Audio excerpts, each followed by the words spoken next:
মৰমৰ ছাত্ৰ-ছাত্ৰীসকল আমাৰ আজি ভিডিঅ'লৈ তোমালোকক স্বাগতম জনাইছোঁ। আজি আমি চতুৰ্থ শ্ৰেণীৰ পৰিৱেশৰ পাঠ নম্বৰ 10 আমাৰ ৰাজ্যখন নামৰ পাঠটিৰ প্ৰশ্ন উত্তৰখিনি কৰিম। যদি আমি পাঠটো পঢ়িবলৈ যাম তেতিয়াহ'লে ভিডিঅ' বহুত দীঘল হ'ব। তোমালোকে নিজেই ঘৰত 2-3 বাৰমান পাঠটো পঢ়ি ল'বা।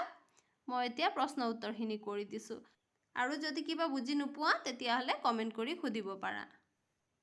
এতিয়া চোৱা অনুশীলনী 1 পাঠ্যপুথিত সন্নিৱিষ্ট অসমৰ মানচিত্ৰখনত তোমাৰ নিজৰ জিলাখন চিনাক্ত কৰি চাৰিসীমা লিখা। এইটো তোমালোকে মানচিত্ৰখন চাই তোমালোকৰ নিজৰ জিলাটো চিনাক্ত কৰিব লাগিব। এইটো তোমালোকে বিদ্যালয়ত ছাৰ বাইদেউৰ সহায় লৈ কৰিবা। এতিয়া চোৱা 2 মানচিত্ৰ এখনৰ সহায়ত আমি কি জানিব পাৰোঁ। এতিয়া চোৱা আমি উত্তৰ লিখিছোঁ। এতিয়া চোৱা উত্তৰ মানচিত্ৰ এখনৰ সহায়ত আমি এখন ঠাইৰ বিভিন্ন তথ্য পাব পাৰোঁ। সাধাৰণতে কোনো এখন ঠাই দেশ আৰু ৰাজ্যৰ সীমাৰ লগতে সাগৰ মহাসাগৰ নৈ উপনৈ চহৰ নগৰ ৰাস্তা ঘাট আদি আমি মানচিত্ৰ এখনৰ সহায়ত জানিব পাৰোঁ। এতিয়া চোৱা 3 অসমৰ প্ৰধান প্ৰাকৃতিক বিভাগ কেইটা আৰু কি? এতিয়া চোৱা আমি উত্তৰ লিখিম। উত্তৰ অসমৰ প্ৰধান প্ৰাকৃতিক বিভাগ 3টা। সেইবোৰ হ'ল ক ব্ৰহ্মপুত্ৰ উপত্যকা, খ কাৰ্বি আৰু ডিমা হাছাও পাহাৰীয়া অঞ্চল, গ বৰাক উপত্যকা। এতিয়া চোৱা 4 পাৰ্থক্য লিখা। এতিয়া চোৱা আমি এইবোৰৰ পাৰ্থক্য লিখিব লাগিব। ক নৈ আৰু উপনৈ। আমি নৈ আৰু উপনৈৰ মাজৰ পাৰ্থক্য লিখিব লাগিব। খ পৰ্বত আৰু পাহাৰ। পৰ্বত আৰু পাহাৰৰ মাজৰ পাৰ্থক্য লিখিব লাগিব। গ মালভূমি আৰু সমভূমি। আমি মালভূমি আৰু সমভূমিৰ পাৰ্থক্য লিখিব লাগিব। ব'লা আমি উত্তৰ লিখোঁ। এতিয়া চোৱা আমি পাৰ্থক্য লিখিছোঁ। ক নৈ আৰু উপনৈ।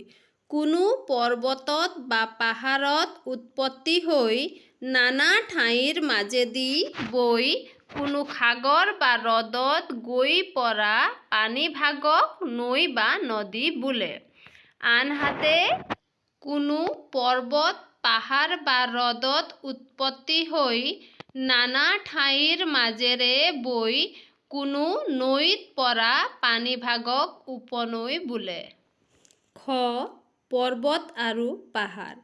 বহু ঠাই জুৰি গছ-গছনিৰে ভৰা উচ্চ শিলাময় অংশবোৰেই হৈছে পাহাৰ। আনহাতে পাহাৰতকৈ ওখ আৰু বহুদূৰ বিয়পি থকা শিলাময় অংশবোৰক পৰ্বত বোলে। গ মালভূমি আৰু সমভূমি।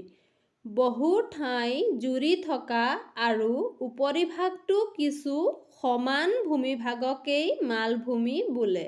আনহাতে পৰ্বত পাহাৰ নথকা আহল বহল সমতল ভূমি বা অঞ্চলক সমভূমি বোলে।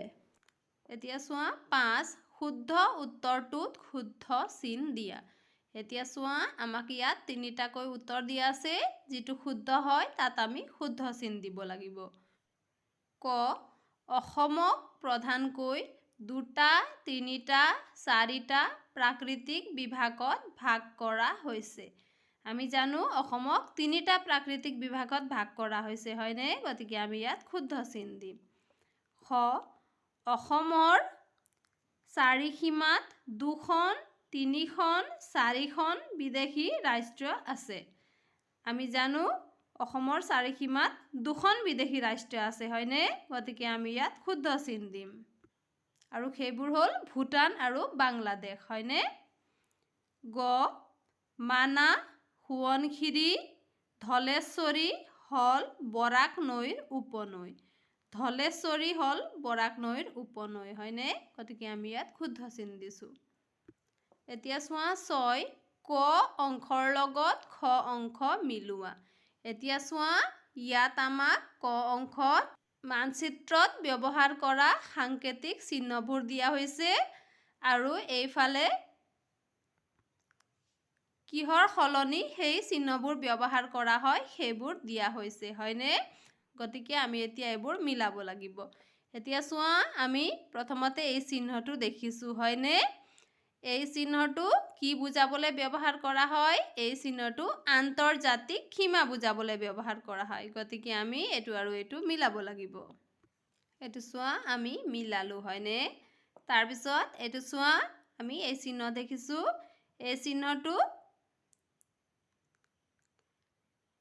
ৰেলপথ বুজাবলৈ ব্যৱহাৰ কৰা হয় গতিকে আমি এই চিহ্নৰ লগত ৰেলপথ মিলাব লাগিব এতিয়া চোৱা আমি এটো মিলালো তাৰ পিছত চোৱা এই চিহ্নটো জিলাৰ সদৰ ঠাই বুজাবলৈ ব্যৱহাৰ কৰা হয় চোৱা আমি এটো মিলালো তাৰ পিছত এটো চোৱা এই চিহ্নটো ৰাজ্যৰ ৰাজধানী বুজাবলৈ ব্যৱহাৰ কৰা হয় গতিকে আমি এই চিহ্নটো ৰাজ্যৰ ৰাজধানীৰ লগত মিলাব লাগিব চোৱা আমি এই চিহ্নটো ৰাজ্যৰ ৰাজধানীৰ লগত মিলালো তাৰ পিছত চোৱা এই চিহ্নটো নৈ বুজাবলৈ ব্যৱহাৰ কৰা হয় চোৱা এটো মিলালো মৰমৰ ছাত্ৰ-ছাত্ৰীসকল আমাৰ আজি ভিডিঅ'ত আমি ইমানেই কৰিছো আমাৰ পৰৱৰ্তী ভিডিঅ'ত আমি পাঠ নম্বৰ 11 আলোচনা কৰিম তোমালোকে মনোযোগেৰে পঢ়া শুনা কৰিবা আজিলৈ ধন্যবাদ